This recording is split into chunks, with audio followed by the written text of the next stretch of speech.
England. Travelling in such close proximity, you forget how much skill this takes, and you can't help being in awe of this stealth multi-role fighter. These F-35s are taking part in Exercise Joint Warrior for the first time. They are taking part in an exercise to simulate the recovery of a downed pilot, and they are being controlled by an RAF E3 AWACS plane, and the Typhoons are also playing their part in that. And this Voyager aircraft we are filming from acts like a petrol station in the sky. This asset is what the military call a force multiplier, meaning it enables jets on operations to fly further for longer. What you can see here on the screen is we're refueling a Typhoon aircraft as part of the NATO exercise we're involved with today. So what I'm involved with effectively is putting the hoses out.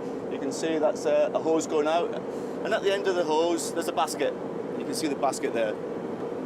And basically the Typhoon comes up with his probe. Once I put the basket out, I clear them in. The Typhoon makes contact with the basket, pushes into the basket, and pushes in a certain distance, and he'll get fuel from our aircraft to his aircraft.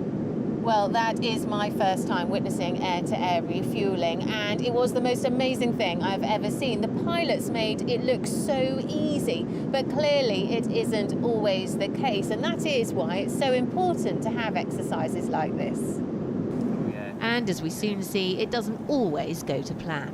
One of the 4 Typhoons today was so short on fuel that he wasn't able to take any and had to go home rather than wait around to get his turn. That was partly down to a bad patch of turbulence, which made connecting to the hose at that point particularly tricky. No, the weather forecast this morning was fine as we came up to Scotland. A lot of cloud around and very bumpy as well, so we're having to work quite hard to find some suitable airspace for the fast jets, A, to find us, and B, to be able to make contact with the hoses. This squadron of Typhoons is currently preparing for their NATO policing role, which starts at the end of the month. They will be heading to Estonia before going to Iceland for the first time later in the year.